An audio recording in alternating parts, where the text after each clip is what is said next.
Hello, I'm JP from the Way Biblical Fellowship, and this week's Torah portions are Mattot and Msai. We've got two this week. So we have a look at vows, what it is to make a vow to Yehovah, and what the Torah says about it, what Yeshua said about making vows. We also look at Yehovah's idea of vengeance. We see that he takes vengeance on some people this week. So we have a look at what it is to hand over control of situations where we want to take vengeance to Yehovah. We also look briefly at the new heavens and the new earth. We look at the division of the land as they went over into the land of Canaan. The tribes received an allotment. We look at the 2.5 tribes that stayed on the other side of the Jordan, that established themselves there in the cities that the Israelites had conquered. We also look at cities of refuge, which are amongst the Levites, and we look at the significance of the cities of refuge for us. So I hope that you enjoy it.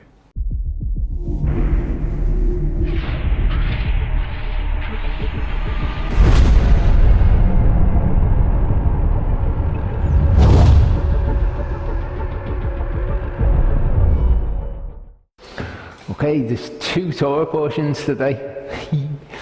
It's Mattot and Msai. We've been doing the Torah portions all separately because it's a leap year, so there's an extra month. Some leap years, though, have 54 weeks, which I just found out this week, and some have 55 weeks. So this is the one Torah portion where they're together this year, but good. There's parts of it which are kind of like, lists and things like that, so they can be condensed or put in the form of a picture or whatever. Well, it's Mattot and Masei, okay? Now, we've actually come to the end of the book of Numbers now, okay? Next week, we'll be going into Deuteronomy, which is like a reiteration of the law of God, basically. It's like Moses' farewell speech, but this is actually the end of kind of the narrative section of Torah. This is the last stuff that the children of Israel do.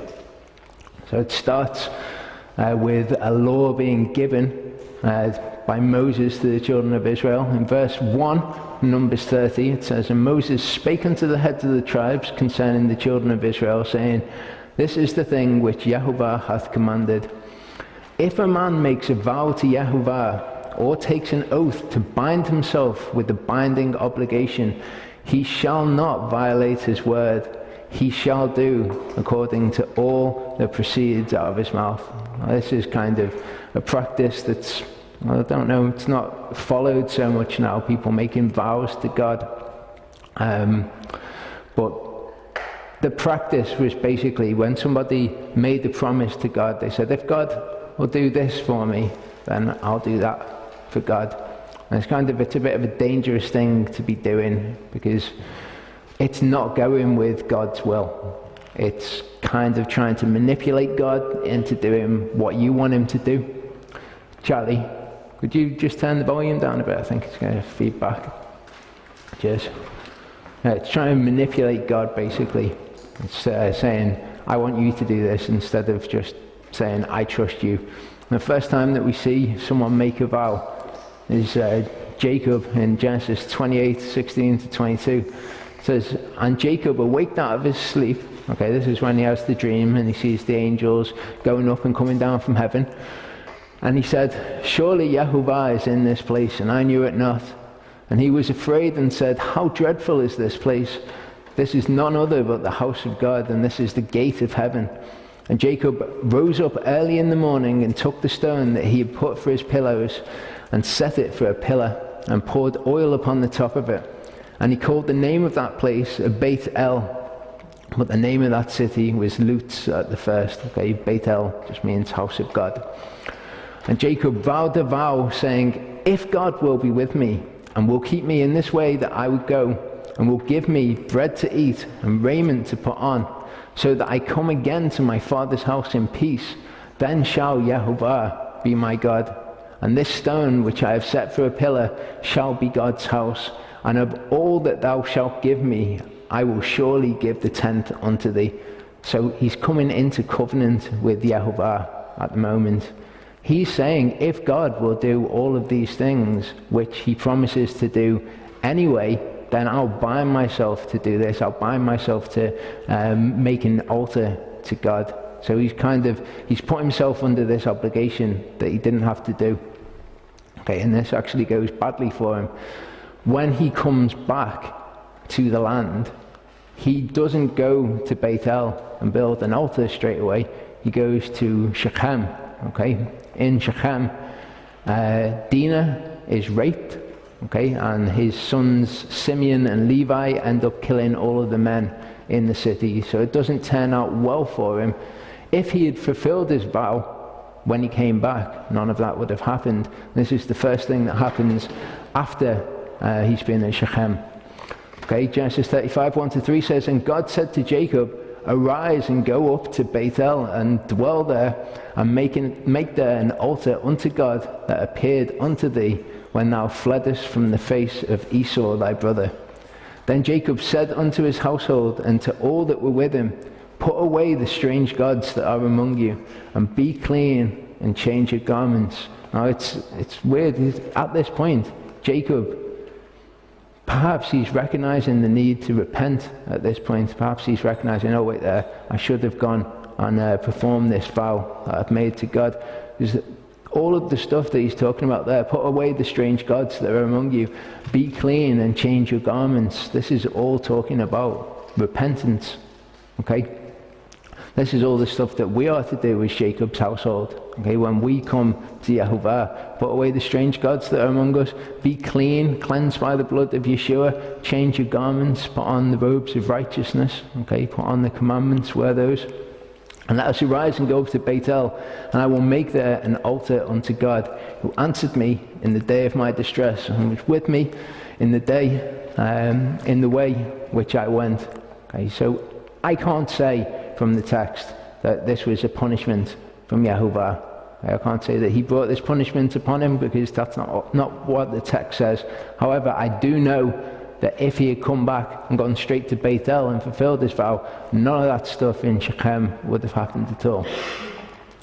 Deuteronomy 23:21 says, when thou shalt vow a vow unto Yehovah thy God, thou shalt not slack to pay it. For Yehovah thy God will surely require it of thee, and it would be sin in thee. Okay, so we're told here, if you are slack in paying the vow that you've made to Yehovah, he will require it of you. Okay, so it's possible that Yehovah was requiring this of Jacob, that he was punishing him for not paying the vow, and it would be sin. So Jacob was in sin by not doing this. Ecclesiastes 5 verse 4 says, when thou vowest a vow unto God, defer not to pay it, for he hath no pleasure in fools. Pay that which thou hast vowed. So we're told here that in Yehovah's eyes, Jacob was a fool for not doing this. Yeshua talks about vows in Matthew 5:33-37. He says, again ye have heard it said, that it hath been said by them of old time, thou shalt not forswear thyself, but shalt perform unto Yehovah thine oaths. But I say unto you, swear not at all, neither by heaven, for it is God's throne, nor by the earth, for it is his footstool, neither by Jerusalem, for it is the city of the great King. Neither shalt thou swear by thy head, because thou canst not make one hair white or black.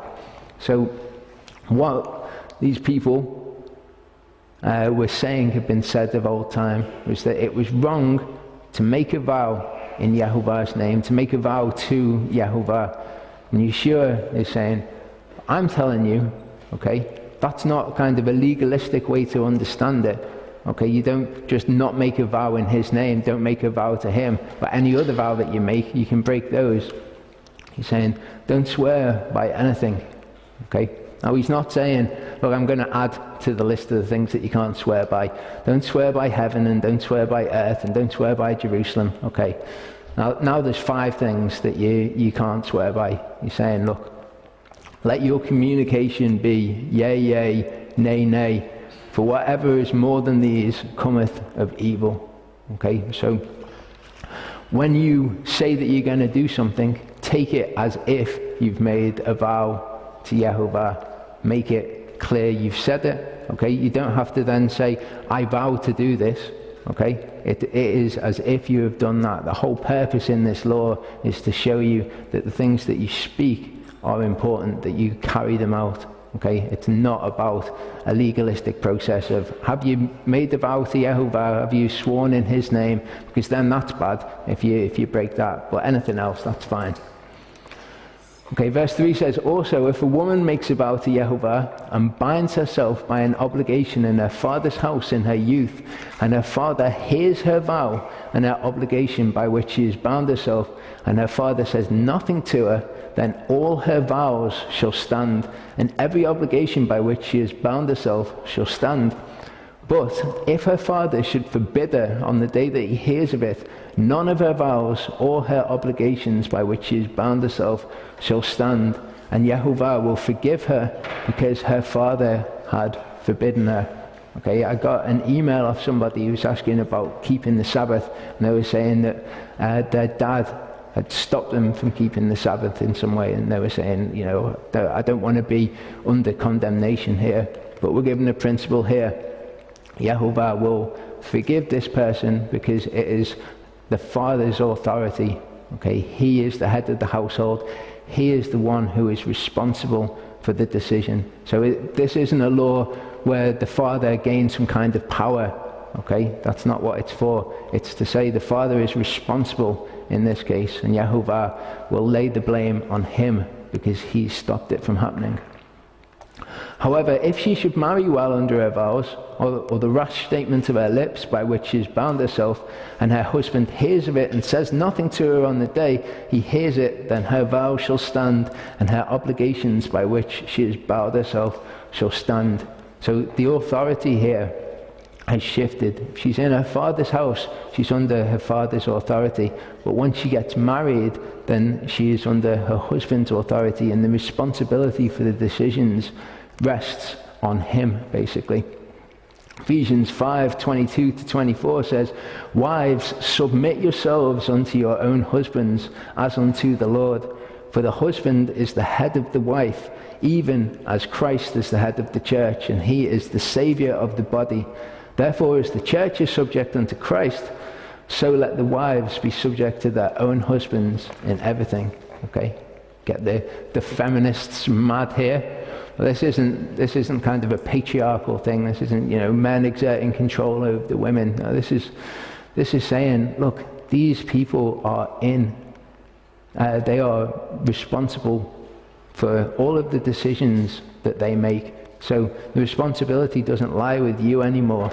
Okay, the responsibility lies with the husband. But in order for that to be the case, you have to submit to the husband. You have to submit to his decisions, because there's going to be cases where there comes disagreement. Okay, and if you're one flesh, you have to decide one direction to go. Okay, so one person has to be responsible before Yehovah for the decision that is made, and he has laid the responsibility on the husband. But if on the day her husband hears of it, he forbids her, then he shall annul her vow which she is under, and the rash statement of her lips by which she has bound herself, and Yehovah will forgive her. Okay, so she isn't responsible at this point. Her husband's taken on the responsibility on himself, so Yehovah will punish the husband for the decision that's made. But the vow of a widow or of a divorced woman, everything by which she has bound herself shall stand against her. However, if she vowed in her husband's house, or bound herself by an obligation with an oath, and her husband heard it, but said nothing to her, and did not forbid her, then all her vows shall stand, and every obligation by which she has bound herself shall stand. But if her husband indeed annuls them on the day he hears them, then whatever proceeds out of her lips concerning her vows, or concerning the obligation of herself, shall not stand. Her husband has annulled them, and Yehovah will forgive her. So if she vows something to Yehovah, at that point she is under an obligation to do it. But if her husband forbids her from fulfilling that vow, then the guilt for her not fulfilling that vow rests on him. Every vow and every binding oath to humble herself, her husband may confirm it, or her husband may annul it. But if her husband indeed says nothing to her from the day that he confirms all her vows, or all her obligations which are on her, he has confirmed them because he has said nothing to her on the day that he heard them. But if he annuls them after he has heard them, then he shall bear her guilt.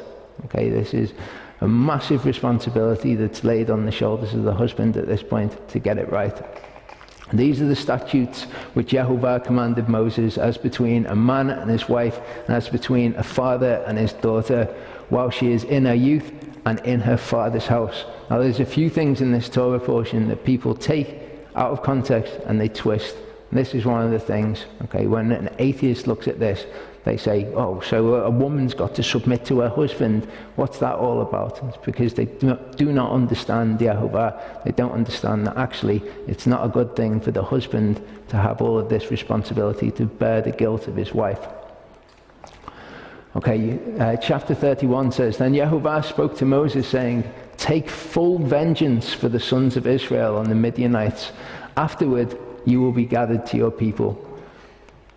He just throws this in here at this point. Okay, you imagine Moses there saying, okay, so got the thing with the vows, that's fine. So yeah, man, he can annul the vows and stuff. And okay, next, well, we're going to war. That's a bit much, isn't it? And afterward, you'll die. Okay. No idea how Moses reacted to this, but the Torah continues. Moses spoke to the people, saying, Arm men from among you for the war, that they may go against Midian to execute Yehovah's vengeance on Midian. Okay, this is very important. This is Yehovah's vengeance, which is being meted out at this point. Because he says in Deuteronomy 32:35, To me belongeth vengeance and recompense. Okay, if someone does something bad against us, we cannot take vengeance on that person for ourselves, because we are fallen people. We're very limited in our perspective, limited in our understanding of justice, limited in our understanding of what's caused that situation. So the only thing that we can do to make it right is to leave it in Yehovah's hands and trust in him to deal with it. Proverbs 20:22 says, Say not thou, I will recompense evil, but wait on Yehovah, and he shall save thee. So again, if somebody's come and done something evil to us, then we have to wait upon him to take vengeance. Romans 12:19-21 says, Dearly beloved, avenge not yourselves, but rather give place unto wrath. Okay, so don't take vengeance yourself, wait for the wrath of God. Vengeance is mine, I will repay, saith Yehovah. Therefore, if thine enemy hunger, feed him. If he thirst, give him drink. For in so doing thou shalt heap coals of fire on his head. Be not overcome of evil, but overcome evil with good. So if you've got a disagreement with somebody, okay, and they're being very evil towards you, what you ought to do is to show them the love of God. Okay, you are to act in accordance with what is right. It says in Scripture that he is kind even to those who are evil, and we're to emulate that. Okay, verse 4 says, 1,000 from each tribe of all the tribes of Israel you shall send to the war. So there were furnished from the thousands of Israel 1,000 from each tribe, 12,000 armed for war. Moses sent them 1,000 from each tribe to the war, and Phinehas, the son of Eleazar the priest, to the war with them, and the holy vessels and the trumpets for the alarm in his hand. I just think this verse here, it's talking about when Yeshua comes back with the host of heaven and he leads them into battle. Why is the sun mentioned here? The trumpets for the alarm. Okay, he comes back with trumpet sound. This is when the people will be judged. I think that's pointing towards this. This is the last battle that happens as well before they go over into the land. So they made war against Midian, just as Yehovah had commanded Moses, and they killed every male. They killed the kings of Midian, along with the rest of their slain, Evi and Rechem and Zer and Hur and Reba, the 5 kings of Midian, they also killed Balaam, the son of Beor, with the sword. So this is what had happened to Balaam. He said that he was going to go back home. Ends up with all these Midianite kings. He's obviously given them counsel of how to turn the children of Israel astray. So the sons of Israel captured the women of Midian and their little ones and all their cattle and all their flocks and all their goods they plundered. This is where people start thinking it's a bit controversial. Okay, they've captured all of the women of Midian and all of the little children. They then burned all their cities where they lived and all their camps with fire. They took all the spoil and all the prey, both of man and of beast. They brought the captives and the prey and the spoil to Moses and to Eleazar the priest and to the congregation of the sons of Israel, to the camp at the plains of Moab, which are by the Jordan opposite Jericho. Moses and Eleazar the priest and all the leaders of the congregation went out to meet them outside the camp. Okay, so there's this huge battle that takes place. We'll see just what the scope of this battle is in a second. But we've got to understand who these people are that they've gone to attack at this point. Okay, they've captured the women and the children. Okay, and we'll see what happens to them. But these were people who had come along and they had taken Yehovah's bride and they had tried to turn his bride astray to do things that would cause her death. So imagine your spouse. Okay, imagine your spouse being lied to by somebody in a way that if they believed those lies, they were going to die. Imagine how you'd think about that. Imagine how you would feel protective. Okay, imagine how if you were the creator and you'd created the entire place, okay, and there was this group of people that were living there and they decided to take it upon themselves to go out and kill your most treasured possession. Imagine how vengeful you would feel and how just it would be for you to remove these people. Okay, we tend to be a little bit soft and think, oh, you know, just let them off. I'm sure that they're nice people, really. Okay, it's not how Yehovah sees them, though. He sees their heart and he sees the evil that they'd intended, and he saw that they intended to wipe out his bride. Moses was angry with the officers of the army, the captain of thousands and the captains of hundreds who had come from service in the war. And Moses said to them, have you spared all the women?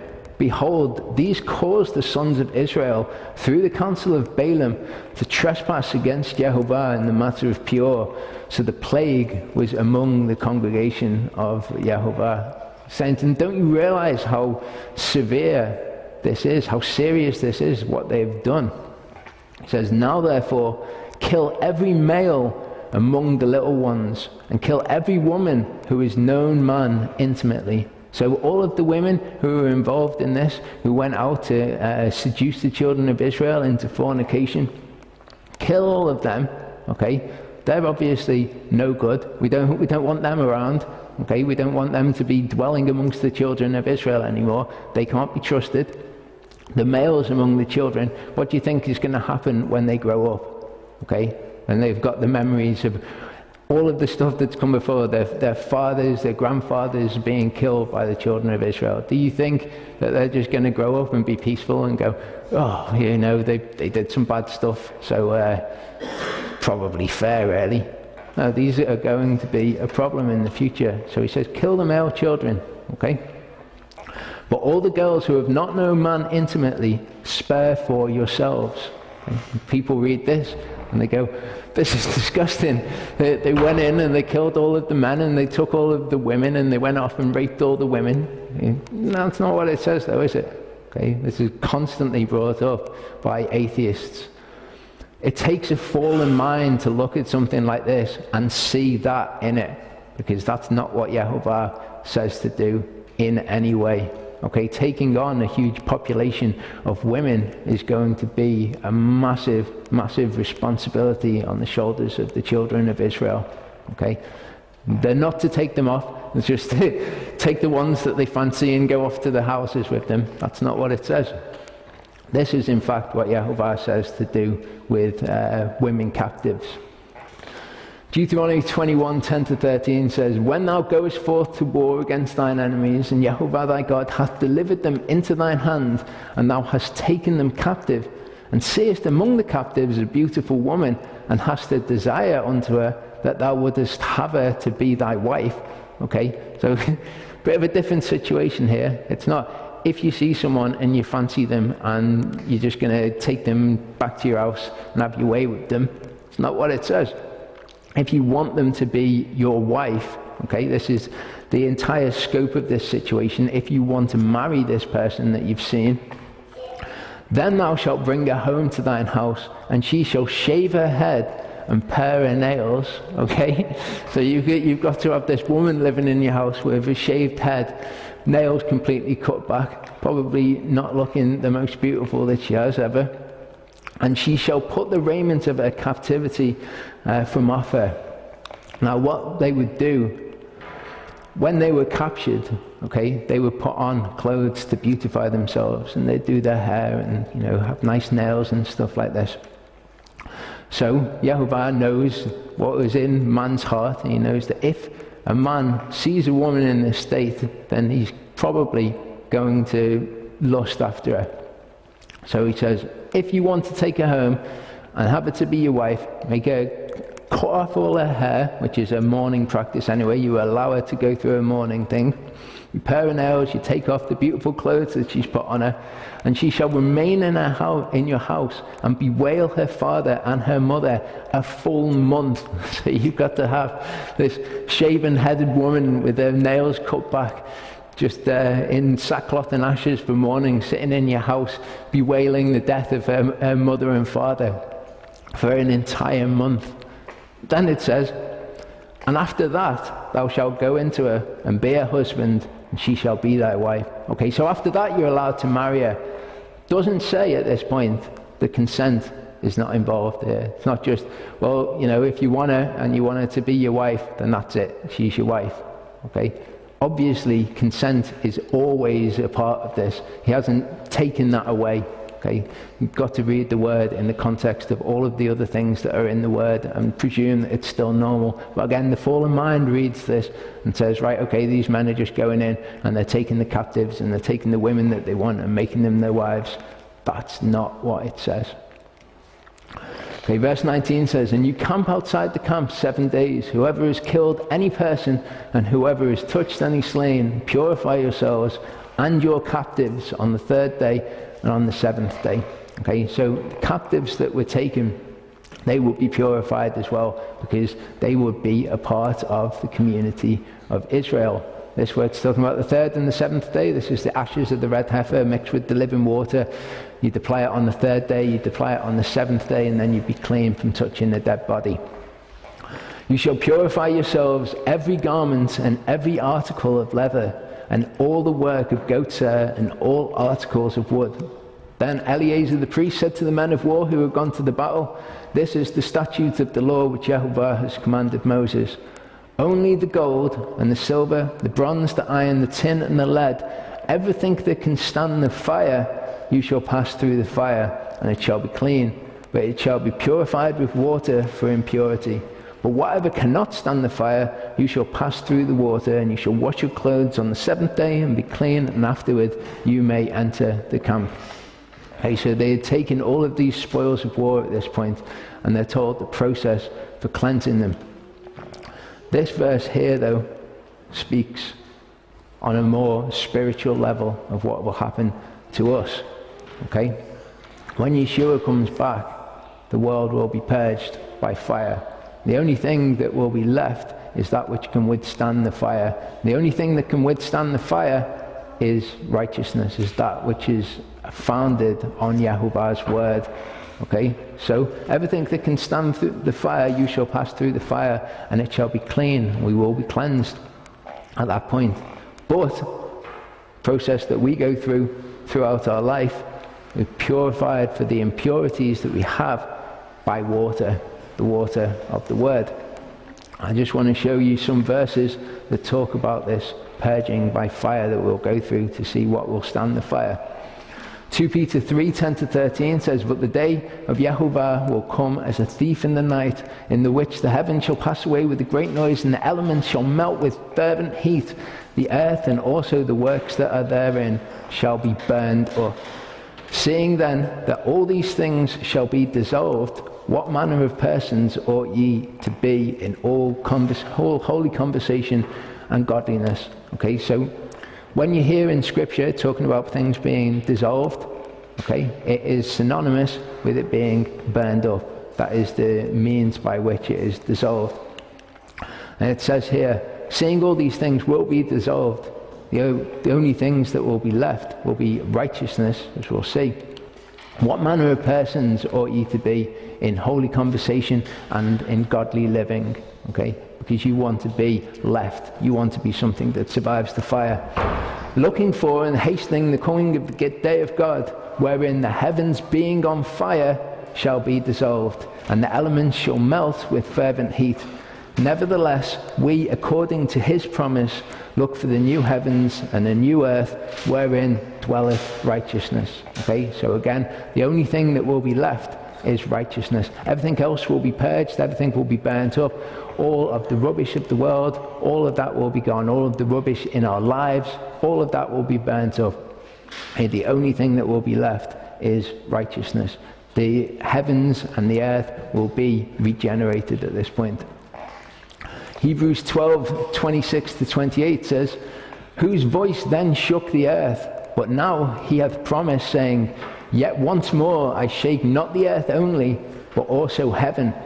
And this word, yet once more, signifieth the removing of those things that are shaken, as of things that are made. But those things which cannot be shaken may remain. Wherefore, we receiving a kingdom which cannot be moved, let us have grace whereby we may serve God acceptably with reverence and godly fear." Okay, so this is talking about the godliness again. But this is the event that we're talking about here, the day of Yehovah, the removing of those things which are shaken. Okay, things that will remain are the things which can't be shaken. What can't be shaken then? Well, in Psalm 125, verse 1, it says, "They that trust in Yehovah shall be as Mount Zion, which cannot be removed, but abideth forever." Now this word removed, in the Septuagint, it is the same Greek word as shaken. It's, in fact, even the Hebrew word is translated as shaken in some places. So those that trust in Yehovah are the ones that Hebrews is talking about when it says that they cannot be shaken. Psalm 16 verse 8 says, "I have set Yehovah always before me, because he is at my right hand, I shall not be moved." And again, it's the same word that's used here. So those that trust in Yehovah, those that set him before him, those that walk in his word, walk in his ways, okay, they are the ones who will remain, okay? Because the only thing that has any permanence is Yehovah. Only thing that is eternal is Yehovah. So only that which is founded in Yehovah is what will not be burnt up, will not be destroyed, will not be dissolved, okay? There's little mechanistic things like this which doesn't make any sense when people say we're just saved by grace and then we can just continue on in sin, because the word of God says that all of that will be burnt up. So the only things that will remain are the things that are founded in his righteousness. So if we want to remain and if we want to be part of his kingdom, then we cannot walk in sin. We have to make sure that we are as gold which can pass through the fire. Isaiah 34 verse 4 says, "And all the host of heaven shall be dissolved." Okay, the host of heaven, this is talking about the angels. "And the heaven shall be rolled together as a scroll, and all their hosts shall fall down as the leaf falleth off from the vine, and as a falling fig from the fig tree." And this is something that we don't really consider, that even the angels who are in heaven have the choice of whether or not to walk according to the word of Yehovah. It says that some of them are obedient to the commandments and some of them aren't obedient to the commandments. So even the host of heaven, they will be burnt up as well. Only the ones that have not fallen will be the ones that remain. Isaiah 51, 4-8 says, "Hearken unto me, my people, and give ear unto me, O my nation, for a law shall proceed from me, and I will make my judgment to rest for a light of the people. My righteousness is near, my salvation is gone forth, and mine arm shall judge the people. The isle shall wait upon me, and on mine arm shall they trust. Lift up your eyes to the heavens, and look upon the earth beneath, for the heavens shall vanish away like smoke, and the earth shall wax old like a garment, and they that dwell therein shall die in like manner. But my salvation shall be forever, and my righteousness shall not be abolished.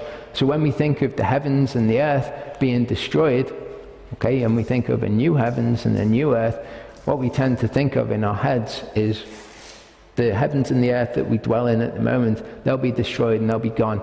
And Yehovah will make new heavens and a new earth. I don't know where we'll be at this time, perhaps in a little waiting room in heaven somewhere, waiting for the new heavens and the new earth, and then we'll all be moved there.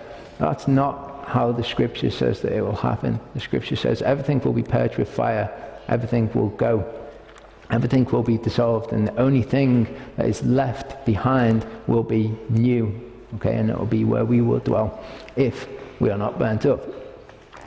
Hearken unto me, ye that know righteousness, the people in whose heart is my law. Fear ye not the reproach of men, neither be ye afraid of their revilings. Okay? If we are to walk in the law of Yehovah, we will come across this all the time. We were speaking about this just before. The revilings of men, the reproach of men.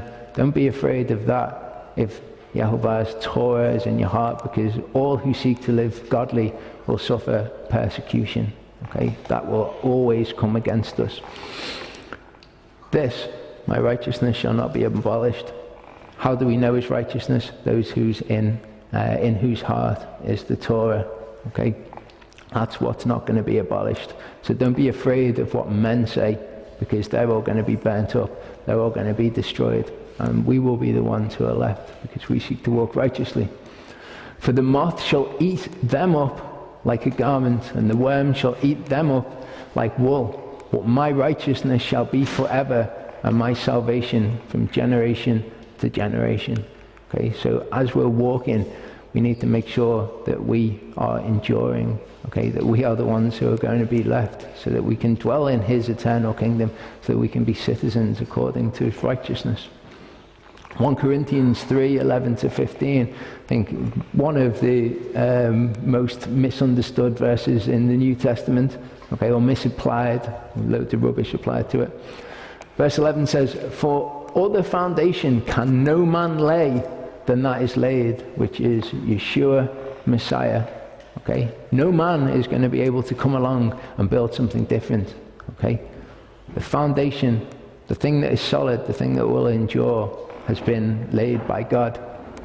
Now if any man build upon this foundation gold, silver, precious stones, wood, hay, stubble, every man's work shall be made manifest, okay, by the fire. Okay, is it going to be burnt up and destroyed, or is it going to remain because it's founded in righteousness? For the day shall declare it, because it shall be revealed by fire, and the fire shall try every man's work of what sort it is. If any man's work abide, which he hath built thereon, he shall receive a reward. If any man's work shall be burned, he shall suffer loss, but he himself shall be saved, yet so as by fire. I'm sure that people read this and they go, oh, well, this is fine, you know, if all my work's burnt up, then that doesn't matter, as long as I'm saved. No, look what it says here at the end. Yet so as by fire. We will only remain, we will only be saved if we are founded in righteousness. Okay, it's not saying your work will be burnt up, but you'll be fine. Okay, exactly the same for you as it is for your work. Psalm 102:25-27 talks about this process. Okay, again we think of one fading away and another one being built and us all living there. That's not what the scriptures say. It says, "Of old hast thou laid the foundation of the earth, and the heavens are the work of thy hands. They shall perish, and thou shalt endure. Yea, all of them shall wax old like a garment, as a vesture thou shalt change them, and they shall be changed. But thou art the same, and thy years have no end." Again, he's the thing that has permanence. The heavens and the earth, tells us, will be changed. Yeshua speaks of this when he speaks about the millennium, when he speaks about his disciples ruling with him and judging the 12 tribes of Israel, it says, "And Yeshua said unto them, Verily I say unto you, that ye which have followed me in the regeneration," okay, regeneration doesn't talk of one being done away with and then the new coming, okay, it talks about it being brought back to restoration, everything being brought back to as it was in the garden. "When the Son of Man shall sit in the throne of his glory, ye also shall sit upon 12 thrones, judging the 12 tribes of Israel." 1 Peter 1, 3-7 says, "Blessed be the Father, the God and the Father of our Lord, Yeshua Messiah, which according to his abundant mercy hath begotten us again unto a lively hope by the resurrection of Yeshua Messiah from the dead, to an inheritance incorruptible and undefiled, that fadeth not away, reserved in heaven for you." Okay, so it's not going to be corrupted, it's not going to fade away with everything else. "Who are kept by the power of God through faith unto salvation, ready to be revealed by the fire in the last time. Okay, wherein ye greatly rejoice, though now for a season, if need be, ye are in heaviness through manifold temptations, that the trial of your faith, being much more precious than of gold, that perisheth, though it be tried in the fire, might be found unto praise and glory and honor at the appearing of Yeshua Messiah." Again, we were speaking about this just before. You're in heaviness through manifold temptations. Okay, it is necessary though. We have to thank God that these things come upon us in our lives, because they are the testing of our faith. We can't just say, "I've got faith in God," and expect him to just believe it. These things have to come upon us to see what is truly in our hearts, to see if we will be left with what is revealed in the last time as being enduring, as being founded in him. Verse 25 says, "Then Yehovah spoke to Moses, saying, You and Eleazar the priest and the heads of the fathers' household of the congregation shall take account of the booty that was captured, both of man and of animal, and divide the booty between the warriors who went out to battle and all the congregation. Levy a tax for Yehovah from the men of war who went out to battle, 1 in 500 of the persons, and of the cattle, and of the donkeys, and of the sheep. Take it from their half, and give it to Eleazar the priest as an offering to Yehovah." Okay, so this is Yehovah saying what is to be done with the spoils of war. "From the sons of Israel's half you shall take 1 drawn out of every 50 of the persons of the cattle, the donkeys, and of the sheep, from all the animals, and give them to the Levites who keep charge of the tabernacle of Yehovah." I think that it's interesting that the donkeys are mentioned. Okay, Balaam was killed, the donkeys were still alive. It's interesting, isn't it? Okay, so these are the spoils of war that Israel took. 675,000 sheep. Can you imagine how many sheep that is? We just think, oh, they had the war, and then when it was over, they divided up the spoils of war. 675,000 sheep. That is utterly ridiculous. This must have been a huge area of land that we're talking about here. 72,000 cattle, 61,000 donkeys, 32,000 women who had not known man intimately. Okay, and again, these are taken to be a part of the children of Israel. They would serve most likely as servants in people's houses, where they would be given food and they would be given shelter. Can you imagine what the alternative would be if they'd just gone into the city and all the men in the city were dead? Okay, in the Middle East thousands of years ago, and they just said to the women, okay, we're just going to leave you now. Hope everything goes well and nobody comes by and finds the city full of 32,000 women. Okay, so they took responsibility for the women. And it says they divide the booty between the warriors who went out to battle and all the congregation. Okay, they divide it in two. They get half each. So each of them would have got 337,500 sheep. 675 of them were for Yehovah.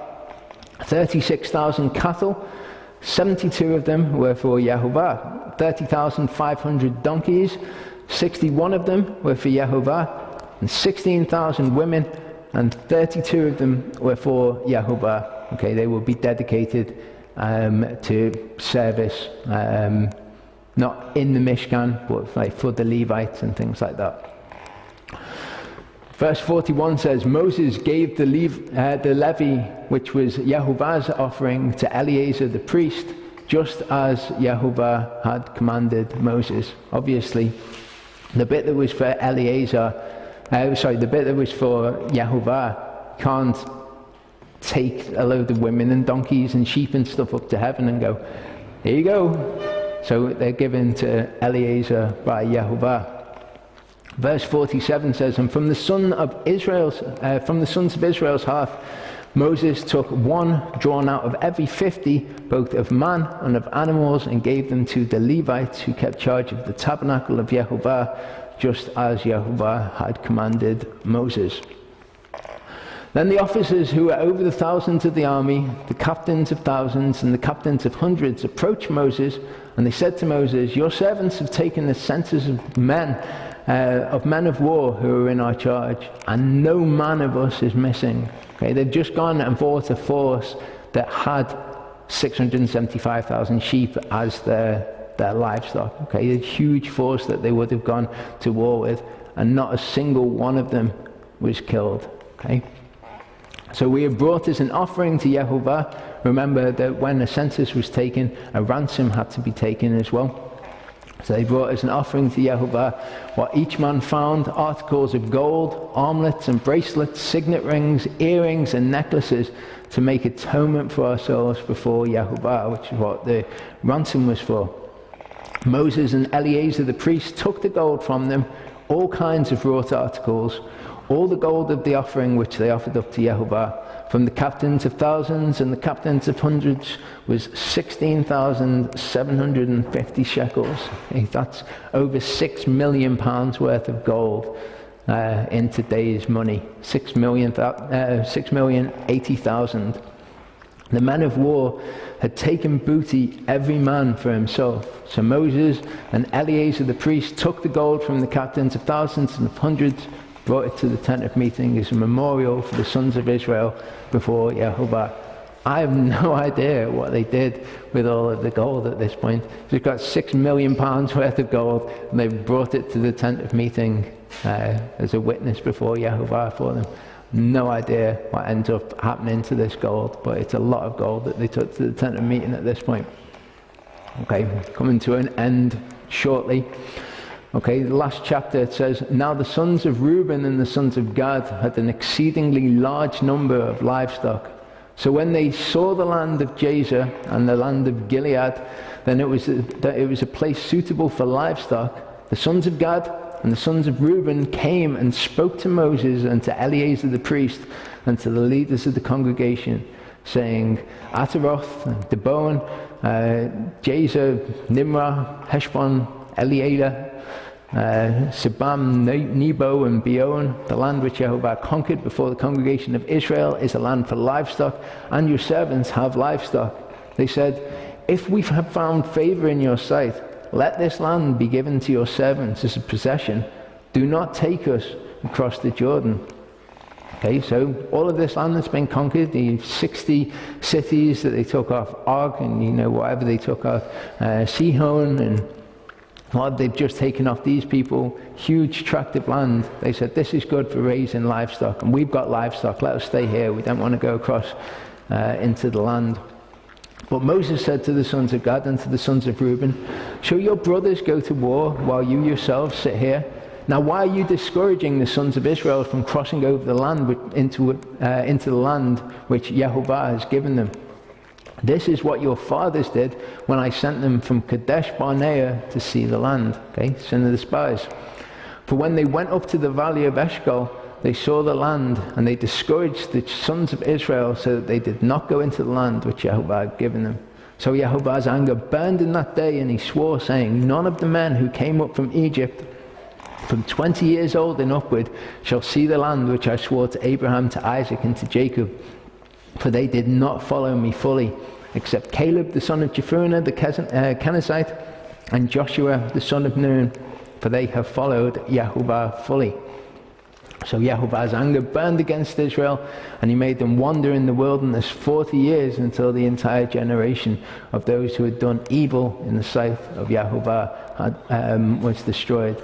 Now behold, you have risen up in your father's place, a brood of sinful men, to add still more to the burning anger of Yahuwah against Israel. So he's saying, have you not learned from last time when they said that they didn't want to go into the land, they wanted to stay where they were, and they were discouraging the other people from going in? Don't do this. Okay, I think that this is an interesting phrase. Remember that it is the sons of Reuben and the sons of Gad that have come to speak to them at this point. Obviously what he's saying to them is, you're doing the same thing that your fathers have done.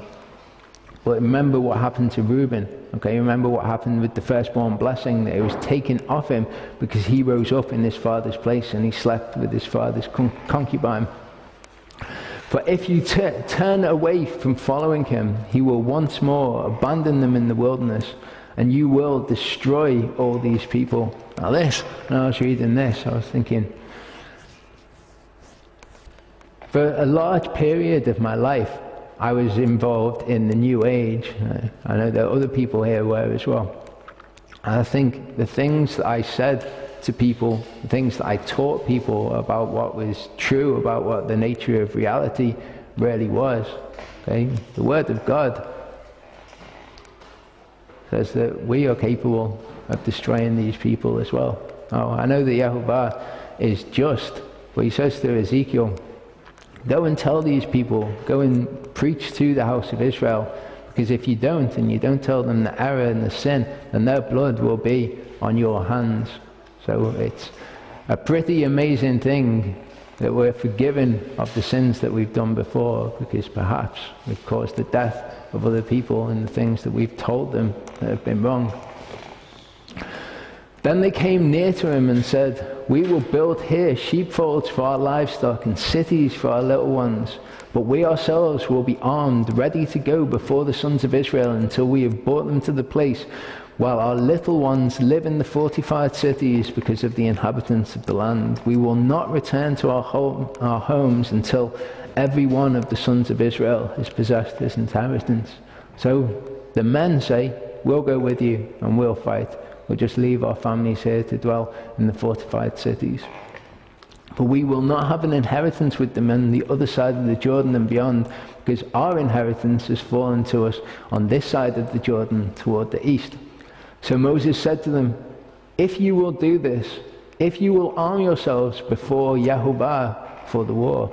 And Moses changes what they've said at this point.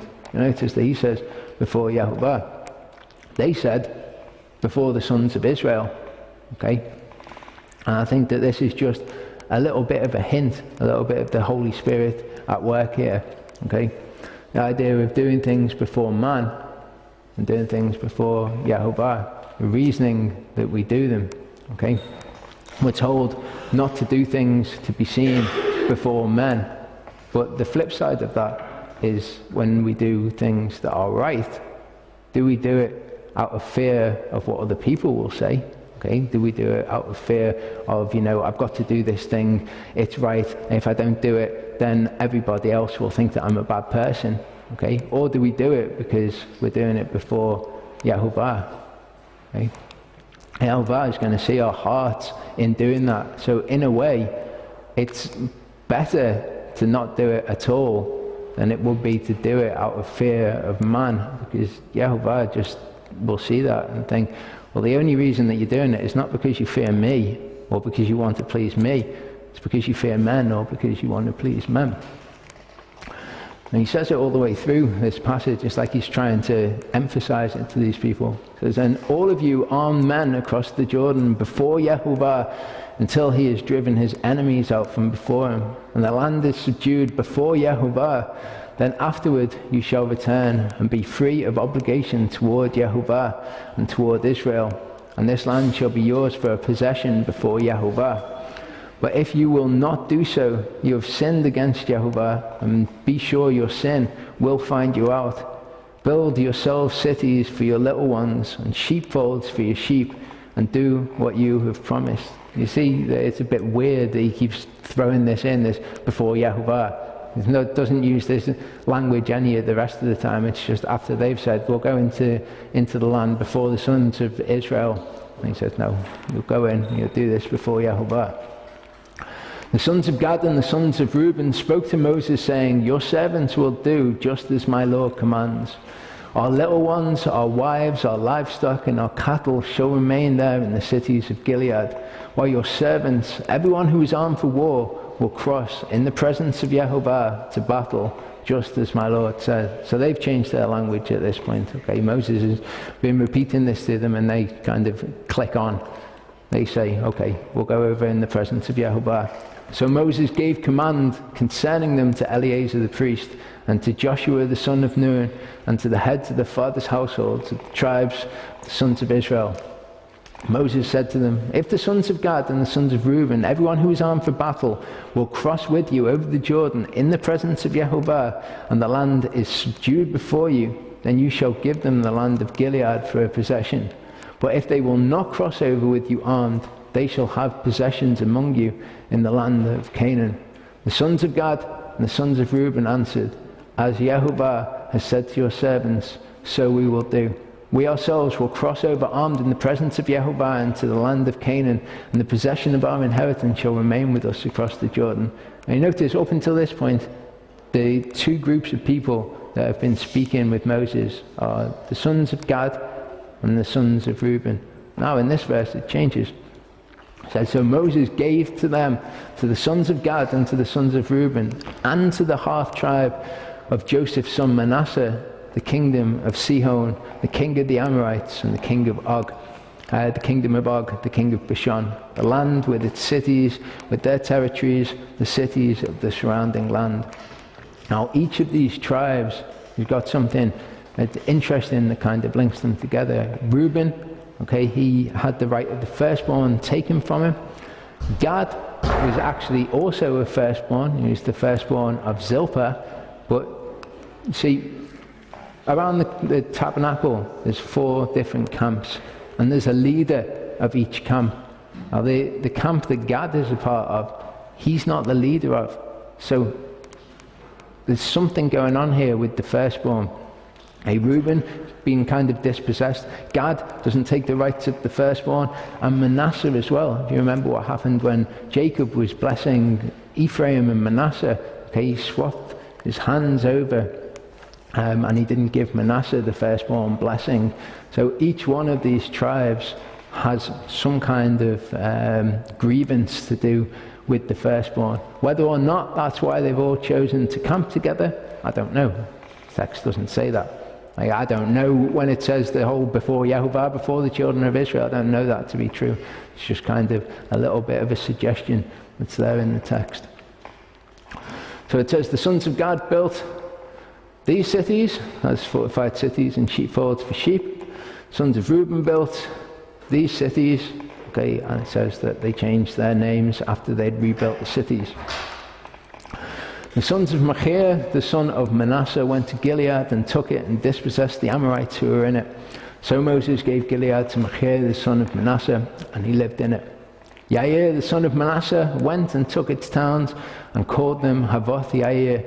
Nobah went and took Kenath and its villages and called it Nobah after his own name.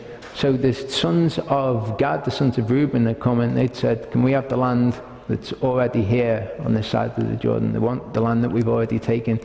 The half tribe of Manasseh went and conquered more land. They dispossessed the Amorites, who were Nephilim, kicked them out of the land, and they took it for themselves. But just so that you get an idea of the sort of land that we're talking about, okay? It's pretty much the same size as the land on the other side. And this is just half of the tribe of Manasseh here. The other half of the tribe is there. Okay? You put those two together and you pretty much have a third of Israel, who is just the tribe of Manasseh. We'll take a break there. Numbers 33, this is the second Torah portion. This is Msai. I actually thought that there was There was only Mattot to do this week. So I spoke to Charlie earlier on in the week and said, no, there's 2 this week. I've checked on different ones.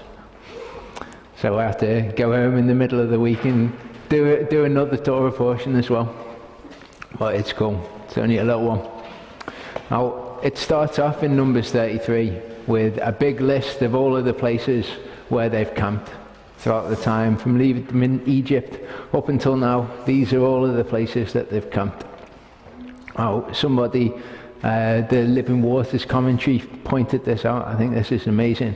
Okay, these 2 places here, they left where they were in Ramesses, and it says they camped at Sukkot, or Sukkoth, depending on your Hebrew dialect. Okay? Now this one, Ramesses, the meaning of this word is child of the sun. Okay? So they left being children of the sun, and then they camped at Sukkot. Now, if you think about Christmas and Easter, they're all to do with sun worship. Okay? What's Sukkot? It's one of the feasts of the Lord. So now that his people have started to return and to be the people of Israel, the people of Israel did leave being children of the sun to camp at Sukkot. So that was amazing. Okay, they set out from being children of the sun and camped at Sukkot. Now, in between them being at Sinai, there was all of these stops here. But I noticed something. When they left Sinai, pretty soon afterwards, you see them arrive at Kadesh Barnea. Okay, well, it seems like pretty soon afterwards anyway. But look, after Sinai, all of these places, they stopped. Bearing in mind they had the tabernacle with them at that time, so they had to pack away all of the objects, carry them, and then set them all out every time. So there was all of these stops before they were at the wilderness of sin. Not something that you really get from reading the text. And then from there, from when they were told that they were going to die in the wilderness, there's 38 years, and yet there's only 4 there, 5 there. There's only 9 more places that they camped during the 38 years. Okay, so verse 50 then says, Then Yehovah spoke to Moses in the plains of Moab by the Jordan opposite Jericho, saying, Speak to the sons of Israel and say to them, When you cross over the Jordan into the land of Canaan, then you shall drive out all the inhabitants of the land from before you, and destroy all their figured stones, and destroy all their molten images, and demolish all their high places. Until about 1,500 years later, and we're going to institute it all again, and we're going to make it all about Yehovah. Not what it says, is it? All of these things, you can see in the background here, is exactly what they were to destroy, exactly what they were to cast out when they came to repentance. And you shall take possession of the land and live in it, for I have given the land to you to possess it. You shall inherit the land by lot, according to your families. To the larger you shall give the more inheritance, to the smaller you shall give less inheritance. Wherever the lot falls to anyone, that shall be his. You shall inherit according to the tribes of your fathers.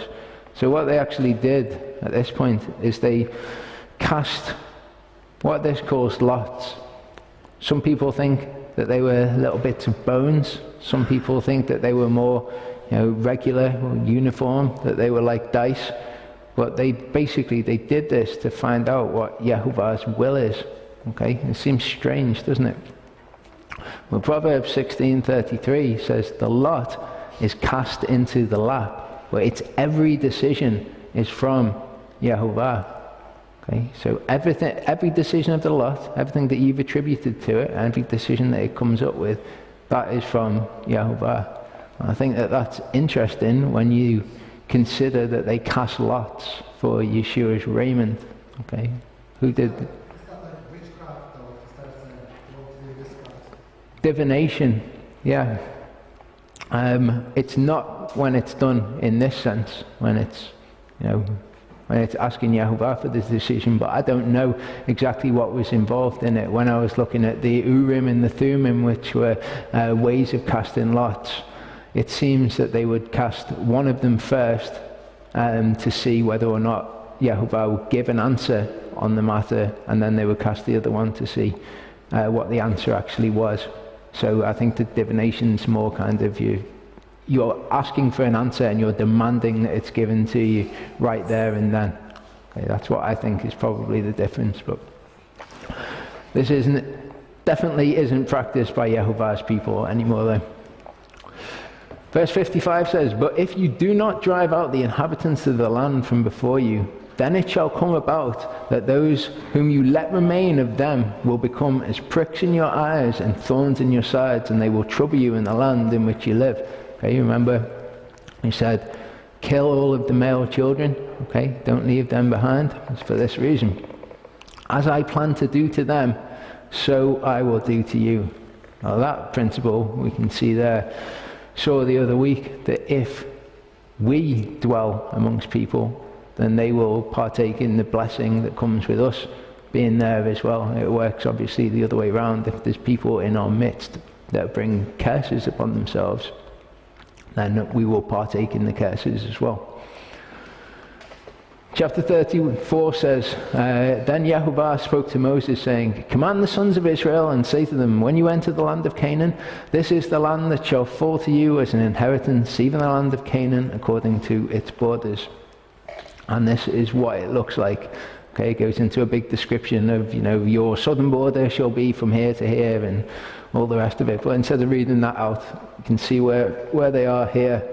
Now, the red line on this diagram is the borders that they're given at this point. Okay, the blue line is the borders that are described in the book of Ezekiel as what Israel's allotment will be in the millennial kingdom. Now, I think that this is interesting. Okay, remember Damascus is here, Hamath is here. Okay, these are the borders that Abraham was promised. Okay, so even Israel in the millennium are only going to be up to about there. So it must be after the millennium that the fulfillment of the entire promise is given. Verse 13 says, "So Moses commanded the sons of Israel, saying, This is the land that you are to apportion by lot among you as a possession, which Yehovah has commanded to give to the 9.5 tribes. For the tribe of the sons of Reuben have received theirs according to their fathers' households, and the tribes of the sons of Gad according to their fathers' households, and the half tribe of Manasseh have received their possession. The 2.5 tribes have received their possession across the Jordan, opposite Jericho, eastward toward the sun rising." Then Yehovah spoke to Moses, saying, "These are the names of the men who shall appoint the land to you for inheritance: Eleazar the priest, and Joshua the son of Nun. You shall take one leader of every tribe to apportion the land for inheritance." I'm not going to read through it all, but they're the people. Okay, that's the names of the people and their tribes. These are those whom Yehovah commanded to apportion the inheritance to the sons of Israel in the land of Canaan. Now Yehovah spoke to Moses in the plains of Moab by the Jordan opposite Jericho, saying, "Command the sons of Israel that they give the Levites from the inheritance of their possession cities to live in. And you shall give to the Levites pasture lands around the cities. The cities shall be theirs to live in, and their pasture lands shall be for their cattle, and for their herds, and for all their beasts." Okay, remember the Levites do not have an inheritance in among the sons of Israel. "The pastures of the cities which you give to the Levites shall extend from the wall of the city outward 1,000 cubits around. And you shall also measure outside the city on the east side 2,000 cubits, on the south side 2,000 cubits, on the west side 2,000 cubits, on the north side 2,000 cubits, with the city in the center. This shall become theirs as a pasture land for the cities." Now if anyone can explain this to me, I'd be interested to know exactly what's going on here. Okay, it says outside of the city 1,000 cubits all the way around. And then in this verse it says 2,000 cubits all the way around. So I don't quite know how that works. Did have a bit of a think about it, but I can't see. There must be something there that I'm not seeing. But if anybody knows the answer to that. Okay, these are the cities that it's talking about. There were 48 Levitical cities. Okay, as you can see, every tribe of the children of Israel had the Levites dwelling among them, because it would be the Levites' job to teach the law. So it makes sense that among all of the children of Israel, the Levites were scattered around. And it's a fulfillment of this prophecy. Charlie mentioned this last week. Genesis 49, 5-7. Simeon and Levi are brethren. Instruments of cruelty are in their habitations. O my soul, come not thou into their secret, unto their assembly. Mine honour be not thou united. For in their anger they slew a man, and in their self-will they dig down a wall. Cursed be their anger, for it was fierce, and their wrath, for it was cruel. I will divide them in Jacob, and scatter them in Israel. Okay, Levites were all scattered around. Simeon, the other person, or the other tribe that it said would be scattered, dwelt here amongst Judah. But as Charlie looked at last week, they were pretty much destroyed. They were wiped out. But they do come back in Revelation. The cities which you shall give to the Levites shall be the 6 cities of refuge. The 6 cities which you give to the Levites shall be the 6 cities of refuge which you shall give for the manslayer to flee to, and in addition to them you shall give 42 cities. Okay, so there were 48 cities, but 6 of them were these special cities that were known as the cities of refuge. As for the cities which you shall give from the possession of the sons of Israel, you shall take more from the larger, and you shall take less from the smaller. Each shall give some of his cities to the Levites in proportion to his possession, which he inherits. Then Yahuwah spoke to Moses, saying, Speak to the sons of Israel and say to them, When you cross the Jordan into the land of Canaan, then you shall select for yourselves cities to be your cities of refuge, that the manslayer who has killed any person unintentionally shall flee there. Okay, so we've got a similar concept in English law. It's involuntary manslaughter. So if someone has killed someone unintentionally, then they have to have this safe place, a city of refuge, because Yahuwah has said that if blood is shed in the land, then the blood of the one who has shed it must also be shed. Okay, and it must be done by a kinsman of the person. So that kinsman would come after the person who killed them, or they must have somewhere where they can flee. So the city shall be to you as a refuge from the avenger, so that the manslayer will not die until he stands before the congregation for trial. Okay, so it's to ensure that he has a fair trial, basically, to see whether or not the murder was intentional. The cities which you are to give shall be your 6 cities of refuge. You shall give 3 cities across the Jordan, and 3 cities in the land of Canaan. They are to be cities of refuge. These cities shall be for the refuge of the sons of Israel, and for the alien and for the sojourner among them, that anyone who kills a person unintentionally may flee there. Now, this will become important, because what we'll see in these cities of refuge is that these people had to remain in the cities of refuge until the death of the high priest. Okay?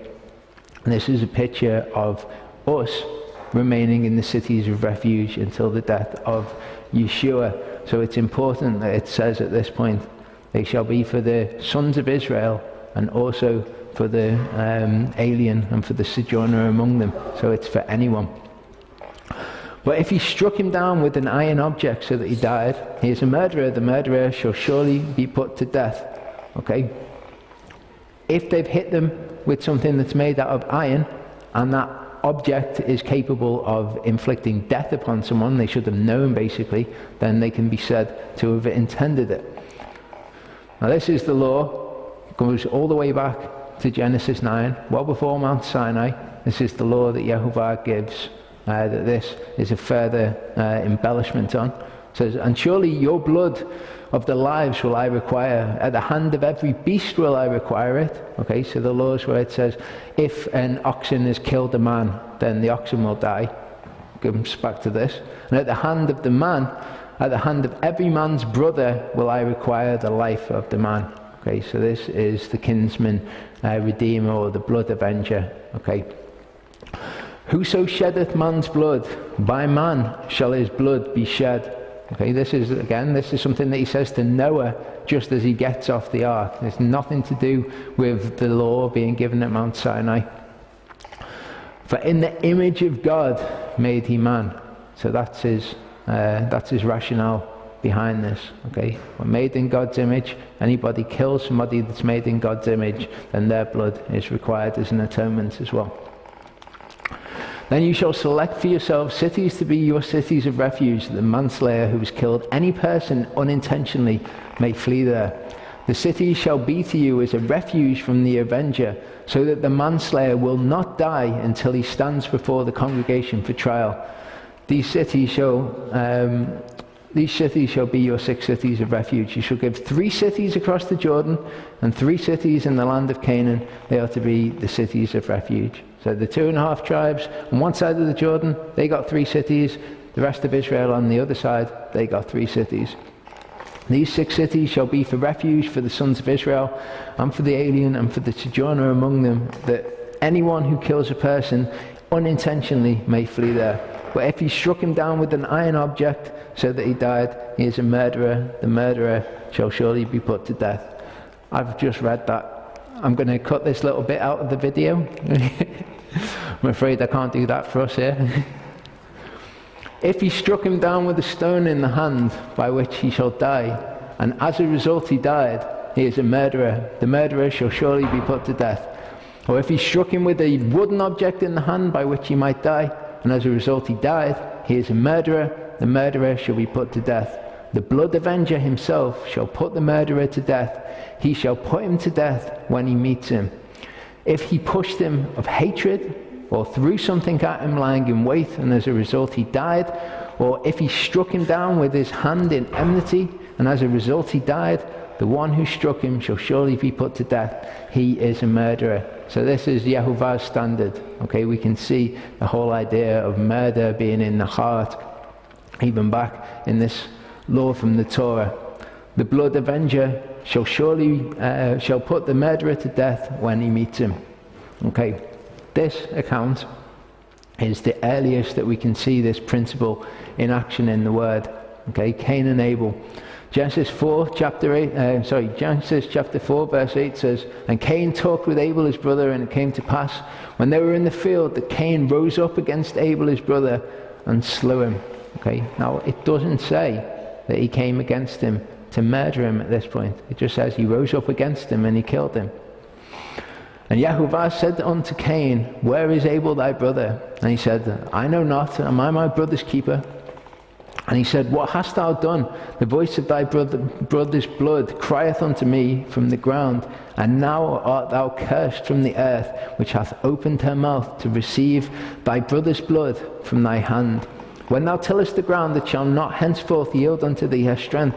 A fugitive and a vagabond shalt thou be in the earth. And Cain said unto Yehovah, my punishment is greater than I can bear. Behold, thou hast driven me out this day from the face of the earth, and from thy face shall I be hid. And I shall be a fugitive and a vagabond in the earth. And it shall come to pass that every one that findeth me shall slay me.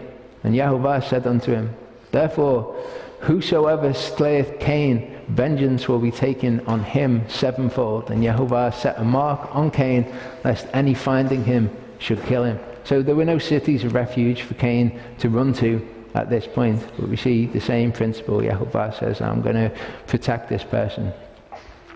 Can't say from the text that it was an unintentional killing, but can say that Yehovah protects people who have unintentionally killed someone. We know that from later in the text, so it would make sense if this was an unintentional killing. Verse 22 says, But if he pushed him suddenly without enmity, or threw something at him without lying in wait, or with any deadly object of stone, and without seeing it dropped it on him so that he died, while he was not his enemy, nor seeking his injury, then the congregation shall judge between the slayer and the blood avenger according to these ordinances. The congregation shall deliver the manslayer from the hand of the blood avenger, and the congregation shall restore him to the city of refuge to which he fled. So they've actually got the responsibility at this point to make sure that he goes back to the city and that he's safe. And he shall live in it until the death of the high priest who is anointed with the holy oil. That's a pretty strange stipulation for it to say. Okay, nowhere else does it say the high priest who is anointed with the holy oil. The word Christ, the word Mashiach, means anointed one, one who is anointed with the holy oil. Okay, so the high priest who is anointed with the holy oil, who do you reckon that this is a picture of? But if the manslayer at any time goes beyond the border of the city of refuge to which he may flee, and the blood avenger finds him outside of the border of the city of refuge, and the blood avenger kills the manslayer, he will not be guilty of blood, because he should have remained in his city of refuge until the death of the high priest. But after the death of the high priest, the manslayer shall return to the land of his possession. Okay, now there's a few things that are pictured here. Okay. We're looking before at the idea that we can destroy people by the things that we do. Okay, that's unintentional. That would be unintentionally murdering them. Okay, the other way to look at it would be that we have all killed Yeshua through our sin. We didn't intentionally murder him, but our actions caused his death. Okay. Another thing that I see when I look at this is the house of Israel and the house of Judah being scattered throughout the earth. Okay, they are not to return to their land of possession until after they've accepted the blood of the high priest, or they've accepted the death of the high priest, okay, as atonement, so that they can return. Otherwise they're outside of Torah. Ezekiel 11:16 says, "Therefore say, thus saith the Lord Yahovah, although I have cast them far off among the heathen, and although I have scattered them among the countries, yet will I be to them as a little sanctuary in the countries where they shall come." Okay, so Yahovah serves as the city of refuge to all those who are in him. Okay, if you are outside of Yahovah, then you are subject to being killed by the blood avenger. If you are in Yahovah, he will serve as your city of refuge until the death of the high priest, okay, when your sins can be forgiven. Verse 29 says, "These things shall be for a statutory ordinance to you throughout your generations in all your dwellings. If anyone kills a person, the murderer shall be put to death at the evidence of witnesses, but no person shall be put to death on the testimony of one witness." Okay, as I say, we have all sinned and we've all unintentionally caused the death of others, and our sin has unintentionally caused the death of Yeshua. So that's unintentional sin. It says something interesting about Hasatan though. John 8:44 says, "Ye of your father the devil, and the lusts of your father ye will do. He was a murderer from the beginning." Okay, so in Yahovah's eyes, he's a murderer and he needs to die. What does it say? It says the blood avenger, Yahovah, shall put the murderer to death when he meets him. Okay, we all know what happens when he meets with Hasatan at the end. He's cast into the lake of fire and he's destroyed. Okay, verse 31 says, "Moreover, you shall not take ransom for the life of a murderer who is guilty of death, but he shall surely be put to death. You shall not take ransom for him who has fled to his city of refuge, that he may return to live in the land before the death of the priest." Okay, think about Israel returning to the land. Okay, are they allowed to do that according to Torah? Before they have accepted the death of the high priest as the atonement so that they can actually return to the land? They can't, can they? Verse 33 says, "You shall not pollute the land in which you are, for blood pollutes the land, and no expiation can be made for the land for the blood that is shed on it, except by the blood of him who shed it. You shall not defile the land in which you live, in the midst of which I dwell. For I, Yehovah, am dwelling in the midst of the sons of Israel." Okay. What do you reckon white phosphorus attacks? What do you reckon they do? I reckon that they are doing the will of Yehovah. I don't reckon that they are. I think that they're defiling the land. I think that they're doing it according to Torah. I think the enemy knows exactly how to defile the land. "And the heads of the fathers' households of the family of the sons of Gilead, the son of Machir, the son of Manasseh, of the families of the sons of Joseph, came near and spoke before Moses and before the leaders, the heads of the fathers' households, of the sons of Israel. And they said, Yehovah commanded my Lord to give the land by lot to the sons of Israel as an inheritance. And my Lord was commanded by Yehovah to give the inheritance of Zelophehad to our brother to his daughters. Our brother to his daughters. But if they marry one of the sons of the other tribes of the sons of Israel, their inheritance will be withdrawn from the inheritance of their fathers and will be added to the inheritance of the tribe to which they belong. Thus it will be withdrawn from our allotted inheritance." Okay, so Yehovah said everybody should have an allotted inheritance. It should be that person's inheritance. If the daughters of Zelophehad are to receive an inheritance, as soon as they get married, if they get married to someone in another tribe, then the inheritance is going to pass on to the other tribe, and it's not going to work fairly. So that's the problem here. When the Jubilee of the sons of Israel comes, then their inheritance will be added to the inheritance of the tribe to which they belong. So their tribe will be withdrawn from the inheritance of the tribe of their fathers. So in the Jubilee year, it would all return to the owner. If they got married to someone in another tribe, it would just return to that tribe. Then Moses commanded the sons of Israel according to the words of Yehovah, saying, "The tribe of the sons of Joseph are right in their statements. This is what Yehovah has commanded concerning the daughters of Zelophehad, saying, let them marry whom they wish, only they must marry within the family of the tribe of their father. Thus no inheritance of the sons of Israel should be transferred from tribe to tribe, for the sons of Israel shall each hold to the inheritance of the tribe of his fathers." Okay, this is another thing where people are going to look at the Torah and they're going to say, this is disgusting. Look what Yehovah is doing at this point. He's stopping the women marrying the people that they love. Okay. There's one way to look at it. But this is the lens that people look at it through, according to their own heart. Okay. If you trust in Yehovah, okay, do you think he's going to bring about an unjust outcome here, or is he going to do what's right? What do we know about his character? Okay, if we know that his character is to do what is just, what is right all the time, then we cannot possibly say, in this circumstance, he's done something to bring about a bad result. Every daughter who comes into possession of an inheritance of any tribe of the sons of Israel shall be wife to one of the family of the tribe of her father, so that the sons of Israel each may possess the inheritance of his fathers.